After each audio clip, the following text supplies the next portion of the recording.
আমার ভালোবাসা রসুল আমার আলো আশা রসুল আমার প্রেম বিরহের মূল আলোচনা রসুল আমার কাজে কর্মের অনুপ্রেরণা আল্লাহুম্মা সাল্লি আলা মাওলানা মুহাম্মদ ওয়া আলা আলি সাইয়্যিদিনা মাওলানা মুহাম্মদ। একটু জিকির করে লা ইলাহা ইল্লাল্লাহ লা ইলাহা লা ইলাহা লা ইলাহা লা ইলাহা।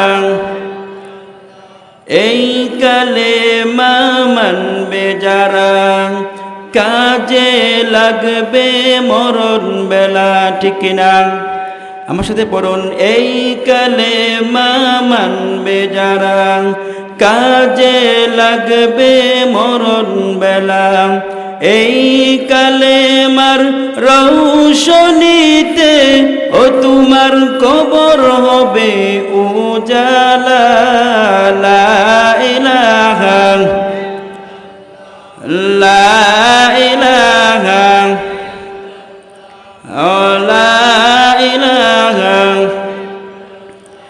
দো জাহানের নবী সৈয়দুল মুরসালিন হযরত মুহাম্মদ মুস্তাফা সাল্লাল্লাহু আলাইহি ওয়াসাল্লাম বলতেছেন, যে বান্দার শেষ কালেমা হবে লা ইলাহা ইল্লাল্লাহু মুহাম্মাদুর রাসূলুল্লাহ সাল্লাল্লাহু আলাইহি ওয়াসাল্লাম, ওই বান্দাকে যখন কবর দেওয়া হবে, রাসূল সাল্লাল্লাহু আলাইহি ওয়াসাল্লাম বলেন, ওই বান্দার কবরটাকে আমার আল্লাহ জান্নাতের বাগান বানিয়ে দিবেন। জোরে জোরে বলেন সুবহানাল্লাহ। শুধু তাই নয়, ও কাজীবাড়ি তথা শঙ্কুচাইল বুরুচুং কুমিল্লাবাসী শুনে রাখো, শুধু তাই নয়, দয়াল নবীজি বলেন, ওই বান্দার চোখের দৃষ্টি যতটুক পর্যন্ত যাবে, আমার আল্লাহ ওই বান্দার কবরটাকে ততটুক পর্যন্ত প্রশস্ত করে দিবেন। চিৎকার দিয়ে বলেন সুবহানাল্লাহ। তাহলে এই কালেমা দরকার আছে কি নাই? সকলে বলুন, এই কালেমা মানবে যারা কাজে লাগবে মরণ বেলা। এই কালেমার রৌশনীতে তোমার কবর হবে উজালা। লা ইলাহা লা ইলাহা লা ইলাহা।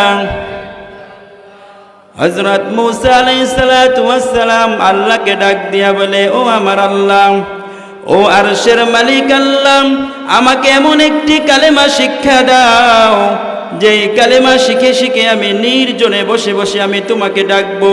আমি যখন বিপদে পড়ে যাব,